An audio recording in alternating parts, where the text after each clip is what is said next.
Forgive us in this life and the hereafter, because you are the most generous and most merciful.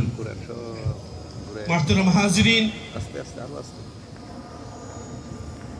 নামাজের সময় হয়ে গেছে। আমার পরিশেষে আপনাদের খেদমতে এটুকু আবদার থাকবে, আপনাদের খেদমতে আমার একটা মাত্র রিকোয়েস্ট থাকবে, একটাই রিকোয়েস্ট থাকবে।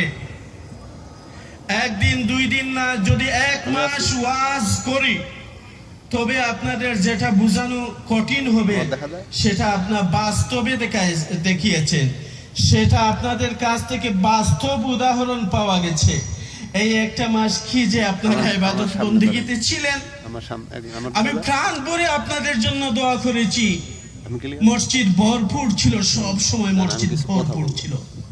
মুহতারাম হাজিরিন, বান্দা যখন চায় আল্লাহর গোলামি করতে, বান্দা এক পা সামনে গেলে আল্লাহ দুই পা আগে বান্দাকে কোলে টেনে নেন। মুহতারাম হাজিরিন, আল্লাহ সুবহানাহু ওয়া তাআলা এই কোরআনে কারীমের আয়াতের তাফসীর কে সামনে রেখে আপনাদের খেদমতে আবদার রাখছি, আমরা যদি চাই তবে আমাদের এই অ্যাক্টিভিটিস পুরা বছর আমরা কন্টিনিউ করতে পারবো ইনশাআল্লাহ। এই জন্য দরকার শয়তান থেকে আমাদের বেঁচে থাকা, দরকার আল্লাহর কাছে শয়তান থেকে পানা চাওয়া। আল্লাহ আমাদের সকলকে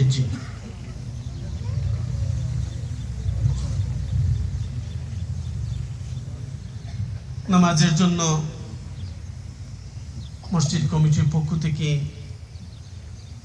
বলা হয়েছে যে আমরা দেখছি যে আরো আমাদের ভাইয়েরা এই জামাতে শরীক হওয়ার জন্য আসছেন, তো আমরা যেন তাদেরকে নিয়ে একসাথে নামাজ পড়তে পারি। এই জন্য মাত্র 10টা মিনিট আপনাদেরকে ওয়েট করতে বলেছেন। আমরা কি সকলে আমাদের এই ভাইদের জন্য 10 মিনিট স্যাক্রিফাইস করতে রাজি আছি?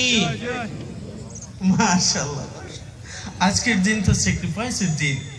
আজকের দিন আমাদের সবকিছু দিয়ে দেব।